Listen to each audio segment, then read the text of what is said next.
Bom dia a todos.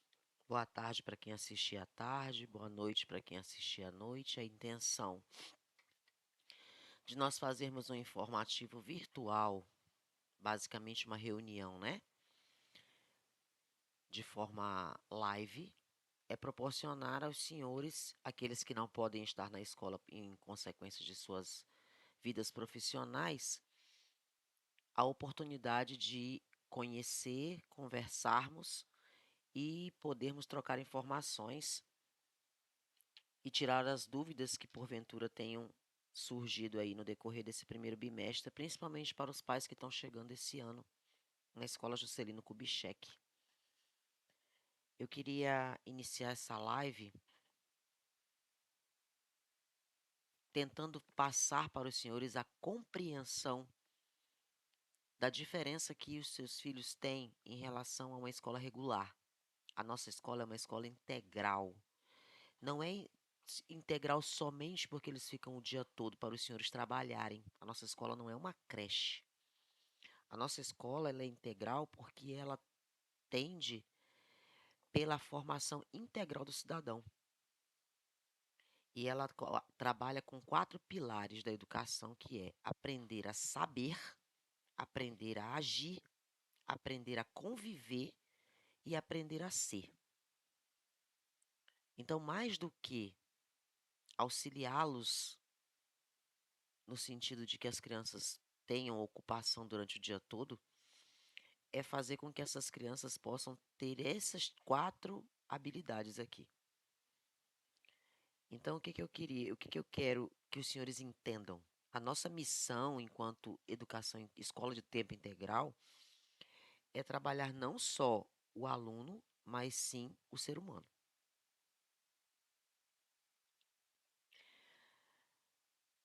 Antes de iniciar, eu quero fazer nossa apresentação aqui. Estamos eu, professora Adriana Oliveira da Silva, como diretora e gestora pedagógica da escola.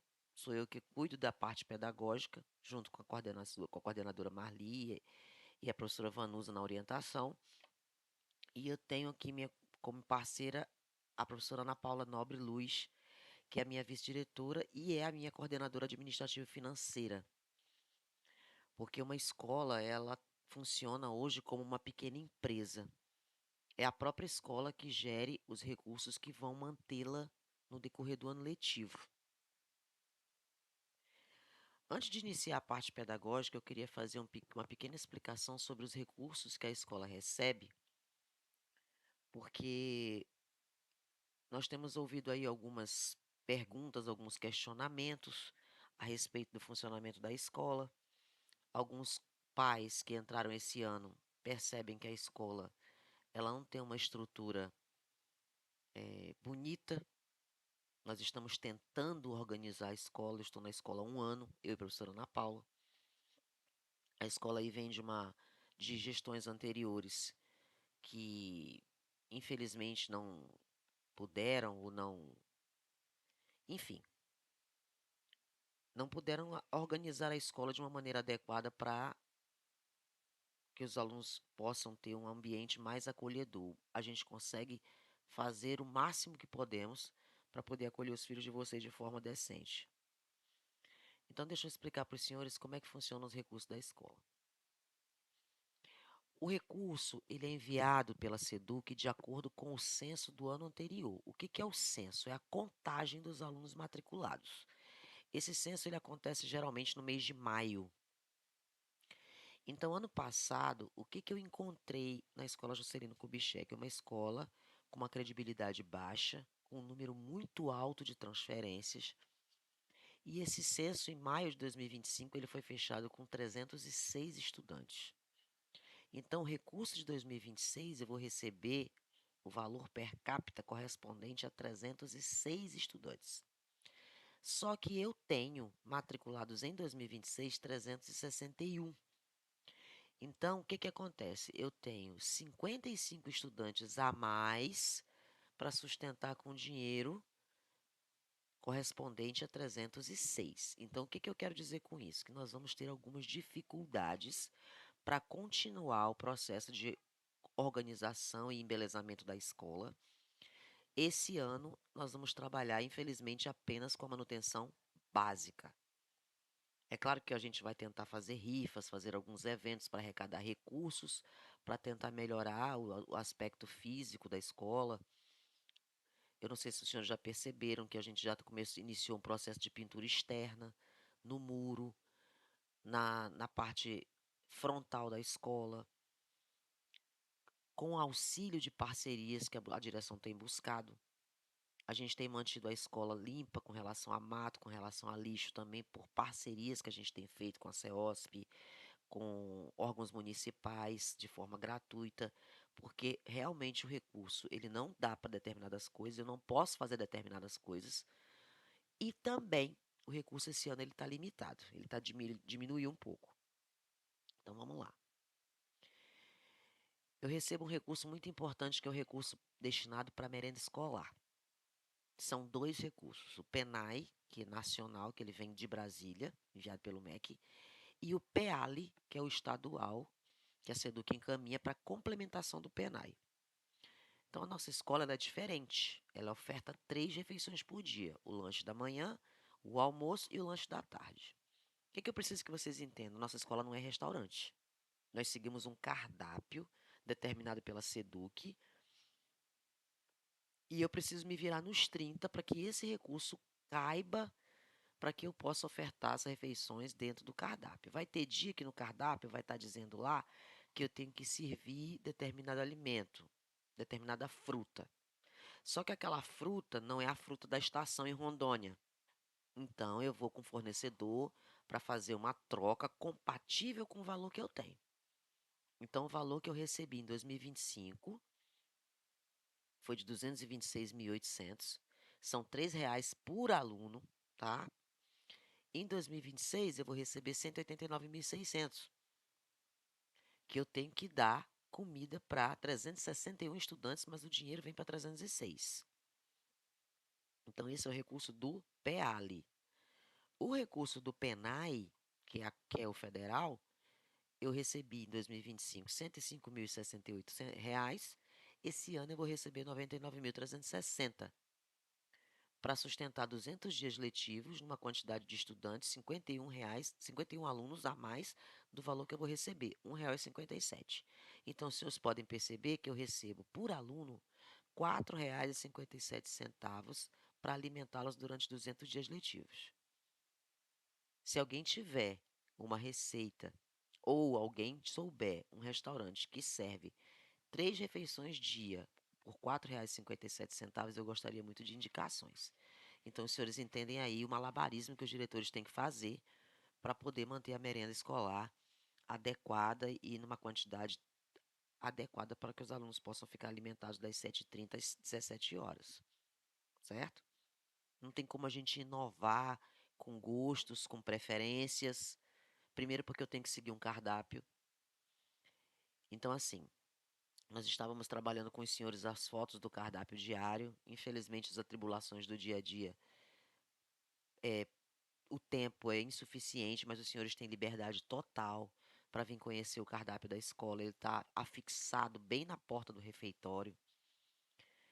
Os senhores têm total autonomia e liberdade para entrar na escola, visitar a escola, conhecer o cardápio, vir nas horas das refeições, ver como é que ele funciona, tá bom? Ah, meu filho não gosta de peixe. Infelizmente, eu tenho que servir peixe uma vez por semana, por conta do valor nutricional. Nutricionistas da SEDU que acompanham o nosso cardápio, são elas que montam o nosso cardápio e entendem o que é melhor e mais saudável para os filhos de vocês.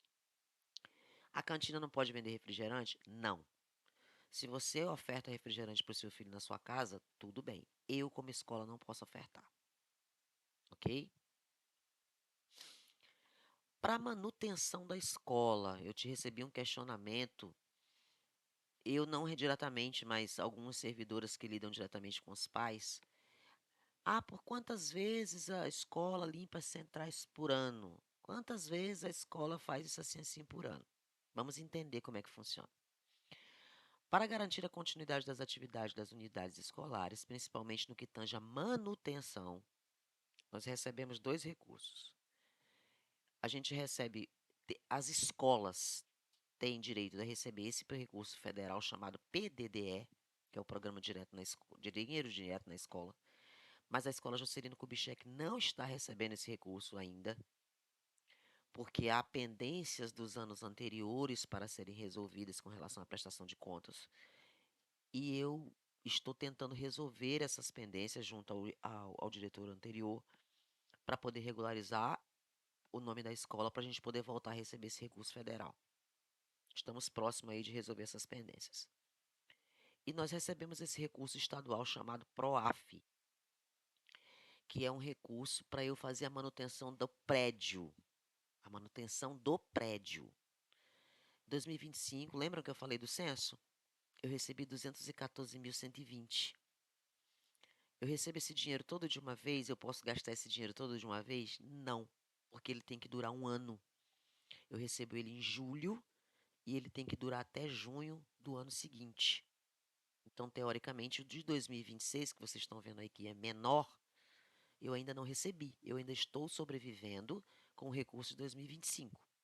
O PDDE, que é um valor de R$ 10.000 por ano, eu ainda não tenho direito a receber, como eu expliquei no slide anterior.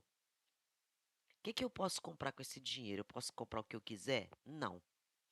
Eu posso comprar o gás para fazer a merenda, eu posso comprar material de expediente para a utilização dos professores, não para os filhos de vocês, porque os filhos de vocês recebem kit. Eu posso comprar material de limpeza, eu posso comprar os cartuchos e os toners para impressão das minhas avaliações, as peças dos meus computadores. Eu posso comprar tijolo, fechadura, tinta, torneira, cimento para fazer as pequenas reparos das coisas que os alunos quebram, torneiras, vasos que eles destroem, as fechaduras das portas que eles chutam com frequência, tinta para poder fazer uma pintura paliativa nas salas por dentro que estavam horríveis quando eu cheguei. São situações de manutenção diária que a gente faz durante todo o ano. Posso comprar material eletrônico, lâmpadas para as salas, benjamins, cabo, fita isolante, mangueira para fogão, as peças de reposição dos meus liquidificadores, dos meus fogões, das minhas geladeiras, que esse ano eu preciso comprar uma nova. A sirene musical que foi comprada ano passado, saco de lixo, inseticida, kit de primeiros socorros quando os filhos de vocês caem, material esportivo, bola, apito, brinquedo, corda e tudo mais que a gente precisa dentro da escola. Os serviços de apoio, a poda, a limpeza do mato, a contabilidade, porque a escola paga imposto de renda, porque é uma pessoa jurídica, os serviços de limpeza das calhas, a remoção dos entulhos, serviço de internet, adaptações elétricas, adaptações hidráulicas, uma torneira que eu preciso colocar num lugar, uma tomada que eu preciso trocar de lugar, a taxa de recolhimento de lixo, a taxa dos bombeiros, que daqui da escola é bem cara, é paga com esse dinheiro, a limpeza dos bebedouros, a confecção daquelas pastas amarelas dos alunos, a limpeza da caixa d'água, a limpeza dos bebedouros, a coleta, a dedetização que eu tenho que fazer 2 vezes por ano, limpeza das centrais de ar, que eu tenho que fazer a cada 6 meses. Então, geralmente eu faço em julho e janeiro, inclusive eu já estou fazendo agora a limpeza das centrais. E aí são todos os serviços e a periodicidade desses serviços que a gente faz, tá? Agora vamos entrar aqui no campo pedagógico para que vocês possam entender o que é essa avaliação semanal. A avaliação semanal é uma situação do Programa de Educação Integral, onde é trabalhado por área de conhecimento. Vocês estão vendo aí na foto que os guias de aprendizagem estão colados dentro das salas. Mais à frente eu vou explicar o que é o guia de aprendizagem. E logo digo para vocês que eles rasgam tudo, tá? Nossa escola trabalha por área de conhecimento. Então aqui eu tenho a área de linguagens. O que é trabalhado na área de... Quais são as disciplinas trabalhadas na área de linguagens? Língua portuguesa, arte, língua inglesa e educação física. No ensino fundamental e no ensino médio, aqui entra a língua espanhola, tá? Nas ciências humanas, para o ensino fundamental, a gente trabalha as disciplinas de história e geografia. Para o ensino médio, história, geografia, O primeiro ano tem História e Geografia de Rondônia, que é muito importante nos concursos públicos, Sociologia e Filosofia. Para o ensino fundamental, a área de ciências da natureza e matemática, elas trabalham juntas. Eu trabalho as disciplinas de matemática e ciências. Já no ensino médio, nesse segundo bimestre, nós vamos separar ciências da natureza, que é biologia, física e química, e matemática vai trabalhar separadamente. Porque os alunos a gente apresentaram uma deficiência extrema grande em matemática. Então, nós vamos trabalhar no ensino médio essas duas áreas separadas a partir de agora. Como é que funciona a nossa avaliação? A nossa avaliação, ela funciona seguindo os critérios das portarias da SEDUC, tá? A gente não está inventando nada o que não deva ser feito. Então, no fundamental, ela é dividida da seguinte maneira: são 3 pontos destinados às tarefas em classe, porque nós estamos numa escola integral, os meninos não levam tarefa para casa. Eles fazem tudo dentro da escola. É para isso que eles têm uma matéria chamada estudo orientado. Para que eles usem essa matéria, que são 6 aulas destinadas para isso, para fazer as atividades. 2 eles usam para fazer prova e 4 eles usam para isso. 2 pontos que é da avaliação semanal, que eles fazem toda quarta-feira, como os senhores já devem estar acostumados. E a prova bimestral, que vale 5 pontos. Essa prova bimestral, esse bimestre, a partir do segundo bimestre, nós vamos fazer da seguinte maneira: eles vão fazer a prova de manhã e vão para casa de tarde, para que eles possam estudar para a prova do dia seguinte. A semanal, ela é trabalhada apenas os conteúdos daquele estudo naquela semana. Então, o que ele estudou naquela semana, se ele anotou, se ele prestou atenção, se ele se concentrou, se ele tem tudo copiado, se ele fez o que tinha que fazer, ele não vai ter dificuldade para fazer, gente. O que está acontecendo? Os meninos não querem ler. Eles querem marcar qualquer coisa para ir embora. E aí fica muito difícil trabalhar com um estudante que não tem interesse. Vocês precisam trabalhar com os filhos de vocês a questão da atenção. E o primeiro passo é tirar esse maldito celular da mão deles. Eu sei que é muito cansativo você ter um filho que você tem que dar atenção e é muito mais prático entregar um celular na mão dele para ele se distrair. Mas o que eu quero dizer para os senhores? Esse hábito está matando o cérebro dos filhos de vocês. Eles não querem mais pensar. Eles não precisam mais pensar. Porque o celular faz tudo. Só que na escola ele tem que aprender a ler, escrever, raciocinar, tomar decisões sozinhos, aprender a ter autonomia, aprender a ter responsabilidade. E é uma coisa que eles não querem. Primeiro, porque vocês fazem tudo para eles. Segundo, porque o celular faz o resto. E a gente está tendo uma dificuldade muito grande em escolarizar essas crianças. No ensino médio, nós temos uma portaria que elimina essas atividades em classe. Tudo para eles é prova, porque eles precisam ser trabalhados para o Exame Nacional do Ensino Médio, que é o Enem, para os concursos, para o mercado de trabalho. Então, eles têm avaliação semanal nossa, que a portaria diz que nas outras escolas ainda é pior do que a nossa, que ela vale 5, 2 parciais, a nossa vale 2,5 cada uma.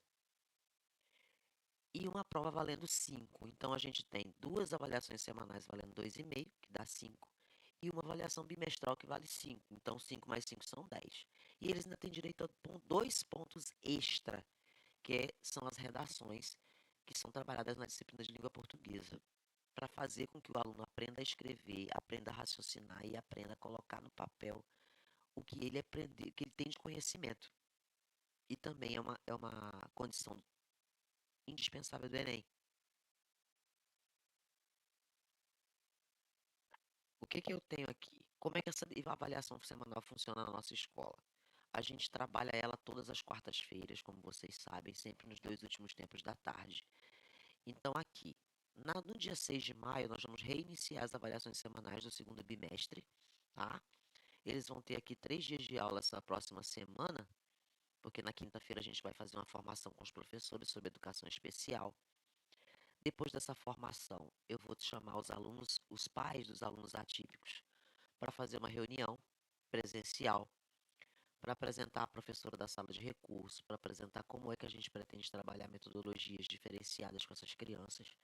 Mas isso eu pretendo fazer num outro momento, separadamente, só com os pais dos alunos atípicos, tá? Como é que trabalhamos aqui? O aluno estudou aqui essa semana que passou, ele estudou essa semana aqui, esses 3 dias, e vai estudar dia 4 e dia 5, o dia todo. No dia 6, a gente vai ter a nossa primeira rodada de avaliações semanais. Nesse dia, só natureza e matemática. Ciências e matemática para o ensino fundamental, biologia, física e química para o médio. Aqui ele vai fazer as questões relacionadas ao conteúdo que ele estudou na semana. Aí vamos começar uma nova semana. Dia 7, quinta, dia 8, sexta, dia 11, segunda, dia 12, terça.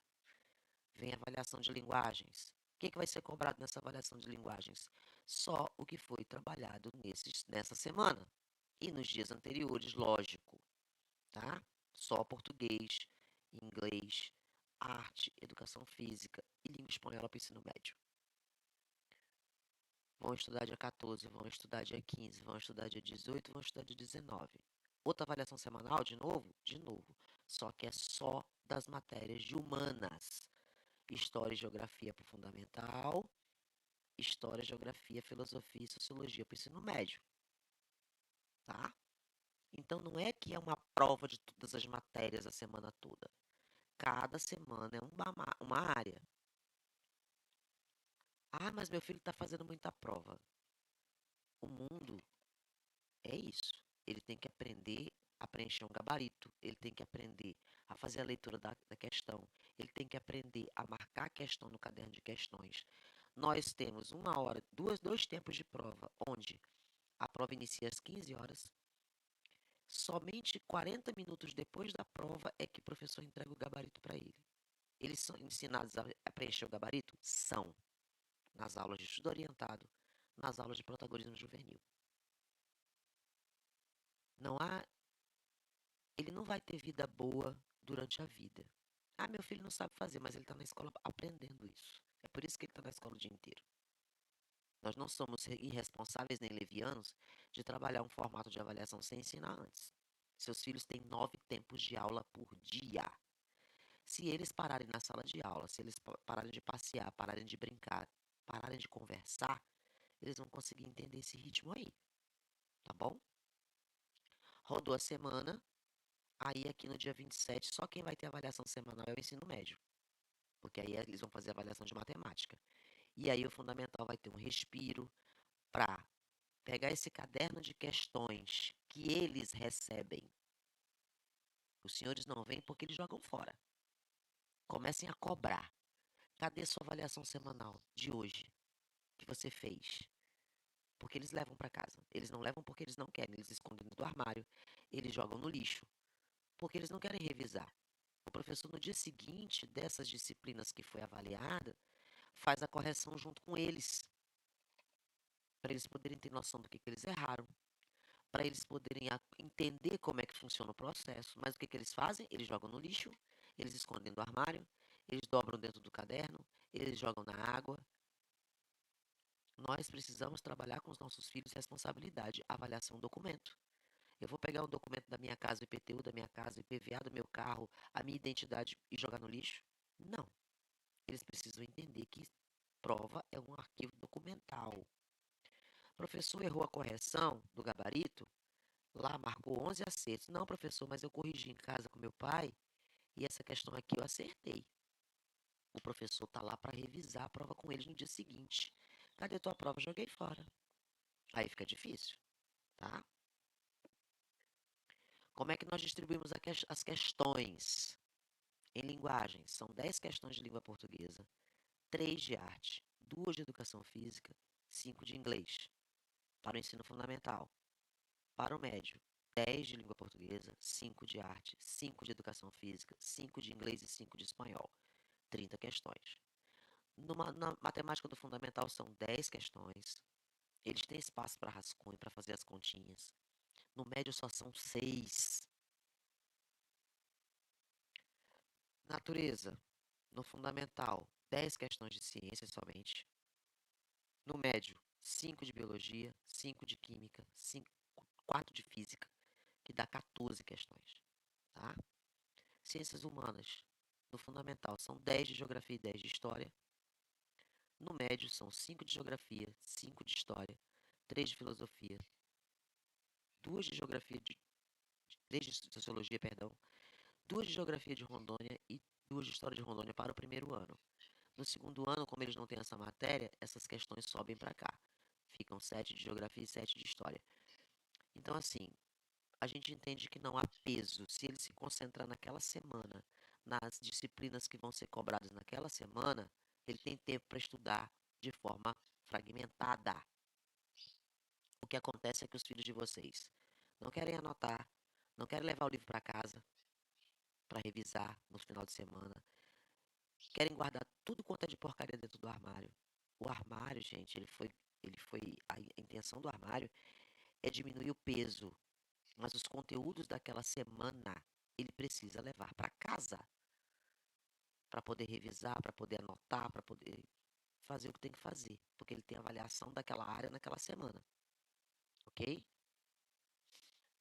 Eu vou mandar para vocês todo bimestre o guia de aprendizagem. Mandei no primeiro bimestre quais os conteúdos que os professores vão trabalhar neste bimestre.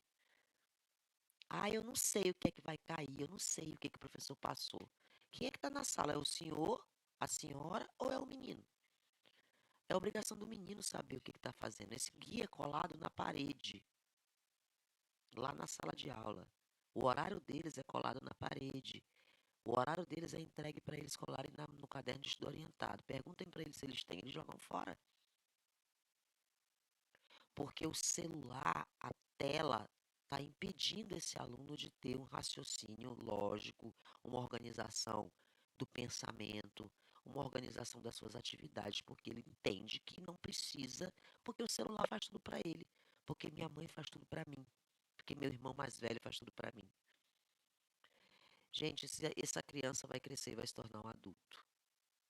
Nós, pais, avós, temos um período de duração nesta terra. Quem é que vai cuidar desse filho de vocês quando ele tiver adulto? A gente precisa criar pessoas para o mundo. Educação integral do cidadão. Lembra que eu falei lá no começo do ano? Lá no começo do vídeo? Quero passar para vocês aqui mais uma vez os deveres dos alunos no que se diz respeito à conservação da limpeza da escola, da manutenção da escola. Vocês viram o recurso que eu não tenho dinheiro suficiente para estar comprando uma torneira, uma fechadura, pintando a sala toda semana porque o aluno resolve escrever comando vermelho no fundo da parede das nossas salas. Porque o aluno resolve entrar nas salas de aula chutando as portas. Porque o aluno resolve jogar papel higiênico no vaso sanitário para entupir o vaso. O aluno tem total liberdade para entrar na minha sala. Eu não sei se vocês já observaram, mas eles não me chamam de diretora, eles me chamam de Adriana, porque eles têm uma relação de amizade muito grande comigo. Todos têm essa liberdade, tá? Então, se acontecer situações que dificultem ele para usar o uniforme, que ele esteja passando por coisas que o incomodem, eles têm todo o direito de falar comigo. Contar para vocês primeiro, para vocês postarem no Instagram, não vai resolver. A gestora da escola sou eu. Então, eu preciso saber o que acontece para a gente poder investigar e eles sabem que eu descubro, tá? Para poder resolver. Eu tenho aqui os deveres que ele tem. Eu vou mandar novamente o regimento da escola no grupo para vocês lerem com calma, inclusive lerem os direitos do estudante, os direitos dos senhores. E eu quero dar atenção especial a essa questão do artigo 16, 17 e 18. Eu não vou tolerar ações de bullying, de cyberbullying, de violência e de agressão dentro da escola. Eu tenho apoiado dentro do meu regimento todas essas situações de proibição que a gente apresenta no regimento e eu tenho total autonomia para que, nos casos considerados extremos, quando nós já fizermos a orientação, já fizermos a advertência escrita, já chamarmos os pais, já registrarmos ata e a gente entender que aquele aluno não tem perfil para estudar no Juscelino, esse aluno vai ser transferido. É claro que eu também sei que o Estatuto da Criança e do Adolescente e a LDB dizem que todo estudante tem direito a acesso à escola e a obrigação da escola e da família garantir isso. Quando a transferência for consensual e for decidida pelo conselho escolar, nós, enquanto escola, vamos chamar o pai do aluno e dizer para ele, ó, teu filho não tem perfil para Juscelino Kubitschek, nós já fizemos esse tanto de advertências, ele já tem esse tanto de relatórios, e nós vamos perguntar ao senhor qual é a escola mais adequada para a gente conseguir uma vaga para teu filho. A minha meta dentro do Juscelino Kubitschek é transformar o Juscelino Kubitschek numa escola de excelência. Então, a minha intenção é trabalhar com aqueles estudantes que querem fazer parte desse processo. Serem alunos de excelência, serem cidadãos de excelência. Aqueles alunos que entendem que não têm perfil para isso, eles vão ser convidados a se retirar. Eu vou chamar o pai, vou perguntar ao pai qual é a escola que ele entende que é adequada para as condições dele. Vou fazer contato com o diretor dessa escola e vou conseguir a vaga para ele. Mas, infelizmente, eu não vou poder permanecer com estudantes que insistem em ferir os incisos do nosso regimento, tá bom? Vamos entender como é que as notas dos alunos são organizadas? Eu vou explicar para vocês a planilha que nós utilizamos para que os senhores entendam como é que funciona a nossa avaliação, tá bom?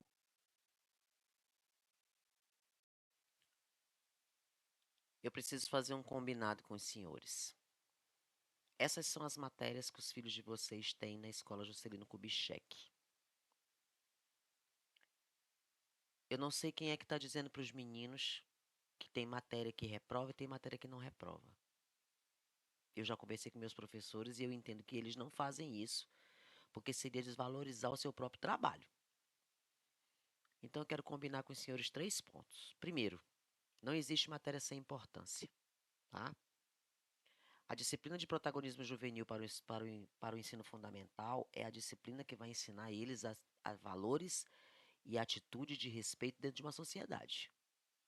As disciplinas de estudo orientado 1 e 2 são as disciplinas onde eles fazem avaliação semanal e onde eles fazem as atividades das outras disciplinas da base comum.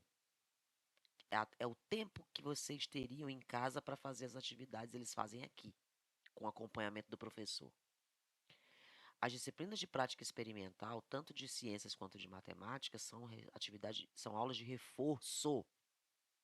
E a disciplina de eletivas é uma feira de conhecimento que as turmas fazem no final do semestre para apresentar aquilo que eles aprenderam durante todo o semestre. Então aqui não tem disciplina sem importância. Para o ensino médio, isso acontece na aula de avaliação semanal e na aula de projeto de vida. O aluno de ensino médio precisa saber o que ele quer para o futuro dele. E o curso técnico que é oferecido apenas em 2 escolas em Porto Velho, e o meu ensino médio está pouco se lixando para esse curso, que o IDEP já fez uma fala com os senhores, que é um curso de técnico em TI, é um curso caro. Esse curso técnico tem peso de aprovação no final do ano. Se o menino não passar no curso técnico, ele reprova. Ah, meu filho não quer esse curso não, prof. Diretor. Ele passa o dia todo dormindo na hora do curso. Tire seu filho do Juscelino, por favor. Dê oportunidade para aquele aluno que está lá no Orlando, que está lá no Major, que está lá no Carmela, que está lá no Risoleta, que quer fazer um curso técnico e não tem dinheiro para pagar. Nota 6, gente. Ah, ele passou, ele tirou 6. Para quem se conforma com o mínimo, parabéns. O Juscelino Kubitschek não trabalha com o mínimo. Eu quero uma escola de excelência. Nota 6 é o mínimo. Ensine seu filho a buscar sempre o melhor. Tá certo?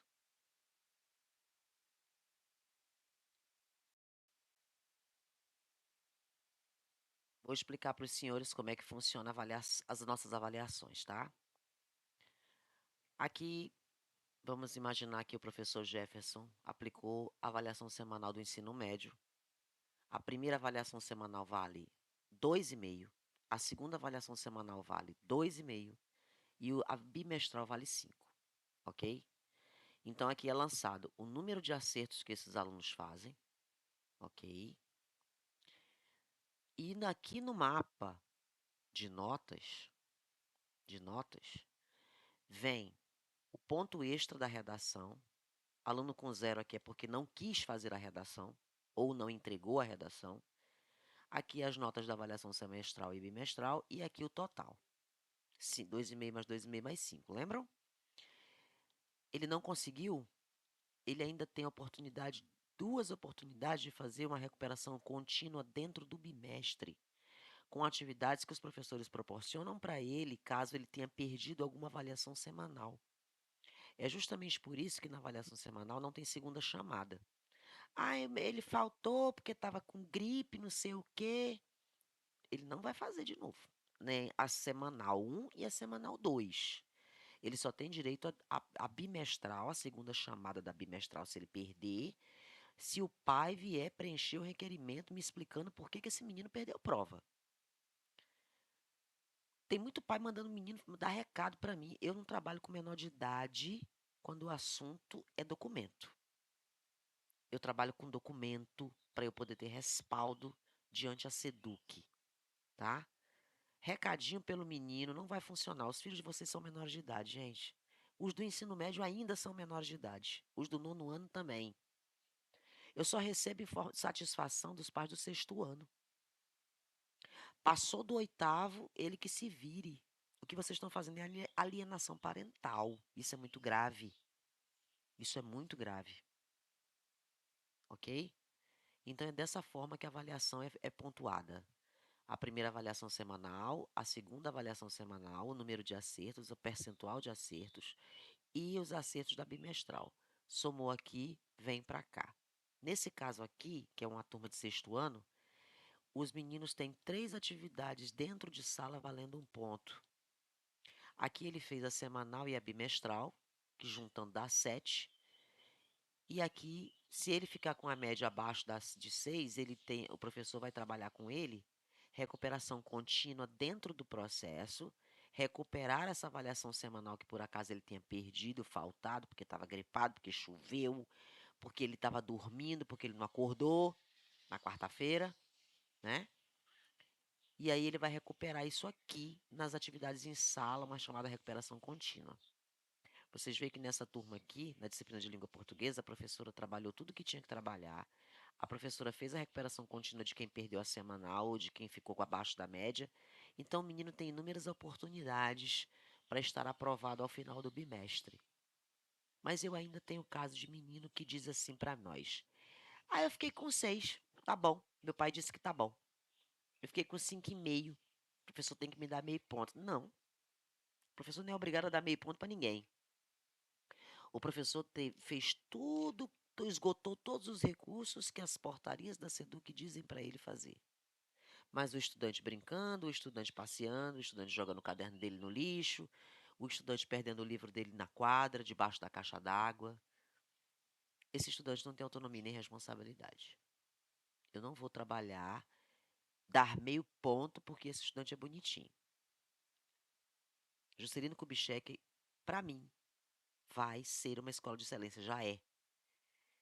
E os meninos precisam aprender isso porque eu trabalho com eles isso toda semana na hora cívica. Eu estou trabalhando com campeões e campeões não são fracassados, que ficam pedindo meio pontinho para poder passar. Eu agradeço a atenção, tá? Peço aos senhores a colaboração nesse trabalho de educar essas crianças. Vocês ficam com eles aí depois das 6 horas até de manhã. Eu fico com eles de segunda a sexta. Sábado e domingo é com os senhores para orientá-los, para conversar com eles, para fazer deles cidadãos de verdade, junto com a escola. Certo? Muito obrigado, um excelente final de semana e esperemos aí o segundo bimestre com notas melhores, com resultados melhores. Obrigado.